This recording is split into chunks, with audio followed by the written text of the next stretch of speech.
एक सिंपल सा सवाल।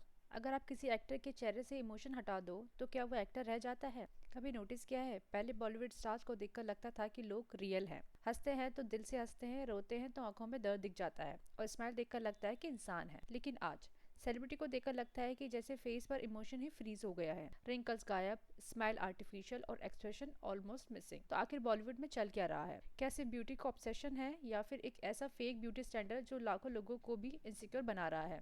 आज इस बारे में बात करेंगे। बॉलीवुड का सबसे बड़ा प्रेशर। सच बताऊं, मुझे लगता है बॉलीवुड में एक्टिंग से ज्यादा इंपॉर्टेंस परफेक्ट दिखना होता है। यहाँ 50 साल के एक्टर को भी 30 साल जैसा दिखना है, 45 साल के एक्टर्स को भी बिल्कुल रिंकल फ्री फेस चाहिए। और इसी रेस में कॉस्मेटिक ट्रीटमेंट, फिलर्स और बोटॉक्स जैसे प्रोसीजर कॉमन हो गए हैं। नेचुरल एजिंग ही अब लोगों को इनसिक्योर करने लगी है। मैंने किसी कॉस्मेटिक ट्रीटमेंट के अगेंस्ट नहीं हूँ, हर इंसान को अपनी चॉइस का हक है। प्रॉब्लम तब शुरू होती है जब ये इंडस्ट्री एक ऐसे स्टैंडर्ड बना देती है जहाँ नेचुरल फेस को ही प्रॉब्लम समझ लिया जाता है। मैं इस वीडियो में एग्जाम्पल के साथ आप लोगों से बात करती हूँ। सबसे पहले बात करते हैं सुष्मिता सेन की, मिस यूनिवर्स, कॉन्फिडेंट की मिसाल, नेचुरल ब्यूटी की डेफिनेशन। 90s की सुष्मिता को देखो, उनके स्माइल, उनकी आंखें और उनके एक्सप्रेशन, सब कुछ इतना नेचुरल लगता है कि स्क्रीन से नजर ही नहीं हटती।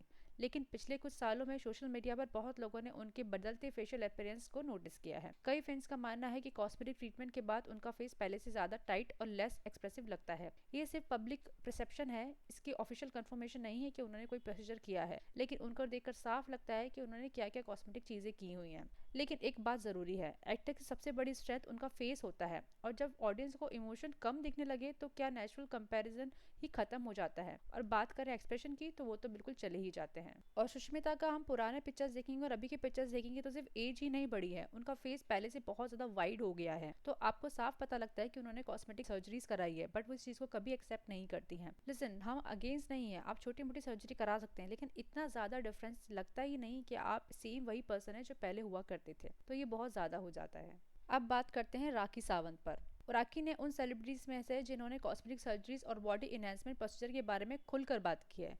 पुराने वीडियो में देखो, सिंपल फेस, नेचुरल एक्सप्रेशन, और आज के लोग देखो, डिफरेंट सबको दिखता है। कई बार परफेक्शन के चक्कर में इंसान परफेक्शन से ही दूर चला जाता है, और राखी इसका सबसे बड़ा एग्जाम्पल है।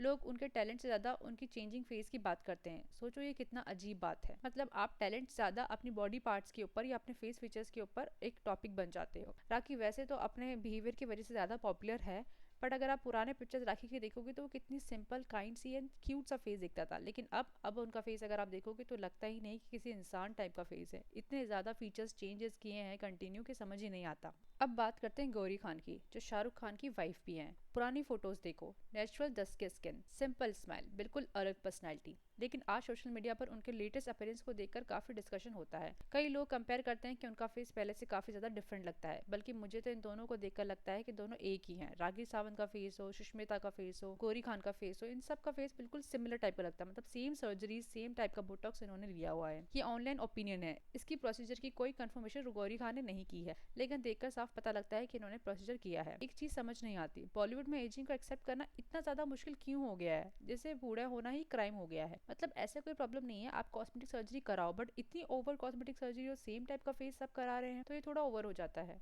Now same with Katrina Kaif. Katrina ना मुझे पहले बहुत अच्छी लगती थी, वो कितनी ज्यादा नेचुरल थी, क्यूट थी, फ्रेश थी, और एक्सप्रेशन भी आते थे उनके। लेकिन पिछले कुछ सालों में फैंस ने भी नोटिस किया है कि उनका फेस में इतनी ज्यादा चेंजेस आए हैं कि समझ ही नहीं आता कि वो कैटरीना ही है। कई लोगों का मानना है कि उनकी स्माइल और फेशियल एक्सप्रेशन पहले जैसे नहीं लगते। फिर से कह रही हूँ, ये पब्लिक डिस्कशन है, कंफर्म फैक्ट नहीं है, लेकिन ऑडियंस एक्टिंग देखते वक्त सिर्फ डायलॉग नहीं देखती, फेस भी देखती है, और फेस देखकर साफ पता लगता है कि कितनी प्रोसीजर फॉलो की गई है। पहले उनकी स्माइल क्लियर साफ दिखती थी, लेकिन अब तो उनका फेस ठीक से खुलता ही नहीं है, ना वो ठीक से बोल पाती है और ना ही उनकी आंखें साफ साफ दिख पाती है। स्माइल में जो चेंजेस दिखते हैं वो साफ पता लगता है कि उन्होंने कई सारे प्रोसीजर किए हैं। और एक्टिंग का आधा मैजिक ही आंखों से होता है, जो कि दिखता ही नहीं है अब कैटरीना के फेस पर। सबसे डेंजरस चीज, फेक ब्यूटी स्टैंडर्ड। अब असली प्रॉब्लम सुनो, ये सेलिब्रिटी जो भी करें वो उनकी पर्सनल चॉइस थी, लेकिन जब करोड़ों लोग उन्हें फॉलो करते हैं तब उनकी चॉइस ट्रेंड बन जाती है। फिर नॉर्मल लड़की को लगता है मेरे लिप्स छोटे क्यों हैं, मेरी फॉरहेड पर लाइंस क्यों आ रही हैं, मेरी स्किन परफेक्ट क्यों नहीं लग रही। और नॉर्मल लड़का और लड़की फ्लॉलेस स्किन के चक्कर में इन सारी चीजों में पड़ जाते हैं। इंस्टाग्राम फिल्टर पहले भी रियलिटी से फेक आपको दिखाता था, और लोग अब इस चक्कर में और ज्यादा घुस गए हैं। अब अगर सेलिब्रिटी भी हमेशा एडिटेड फोटोज और परफेक्ट ट्रीटेड फेस को दिखाएगा तो नेचुरल ब्यूटी का कॉन्सेप्ट ही खत्म हो जाएगा। अब एक्टिंग का क्या होगा, सबसे बड़ा सवाल। अगर एक्टर के एक्सप्रेशन ही कम हो गए हैं तो एक्टिंग का क्या होगा। ऑडियंस को सिर्फ ब्यूटीफुल फेस नहीं चाहिए, ऑडियंस को इमोशंस चाहिए, आंखों में आंसू दिखने चाहिए, स्माइल में खुशी दिखनी चाहिए, गुस्से में इंटेंस दिखना चाहिए। अगर हर एक चेहरा एक जैसा टाइट और एक्सप्रेशन लेस लगने लगे तो एक्टिंग का मॉडलिंग ही डिफरेंट हो जाएगा। नेचुरल एजिंग वीकनेस नहीं होती, रिंकल्स फेलियर्स नहीं होते, और हर लाइन जो फेस पर आती है वो लाइफ का एक्सपीरियंस होता है। ब्यूटी का मतलब प्लास्टिक परफेक्शन नहीं है, ब्यूटी का मतलब इंडिविजुअलिटी है, और शायद बॉलीवुड को ये बात दोबारा याद कराने की जरूरत है। आपका क्या मानना है? क्या बॉलीवुड फेक ब्यूटी स्टैंडर्ड को प्रमोट कर रहा है? हर एक चेहरा एक जैसा लग रहा है या नहीं? क्योंकि मैंने जिनका भी नाम लिया इन चारों के फेस मुझे बहुत सिमिलर लगते हैं। खुद की इंडिविजुअल पर्सनैलिटी ही खत्म हो गई है, या फिर कॉस्मेटिक प्रोसीजर को सिर्फ पर्सनल चॉइस की तरह देखना चाहिए। वैसे अपना ओपिनियन हो सकता है, लेकिन पर्सनल चॉइस के अलावा भी अगर आप इस चीज़ों को समझोगे तो आपको समझ में आएगा कि ये थोड़ा ओवर हो रहा है बॉलीवुड। कमेंट सेक्शन में अपने ओपिनियन जरूर बताएं, और आपको वीडियो पसंद आई हो तो वीडियो को लाइक एंड चैनल को सब्सक्राइब करना ना भूलना। मिलते हैं नेक्स्ट वीडियो में।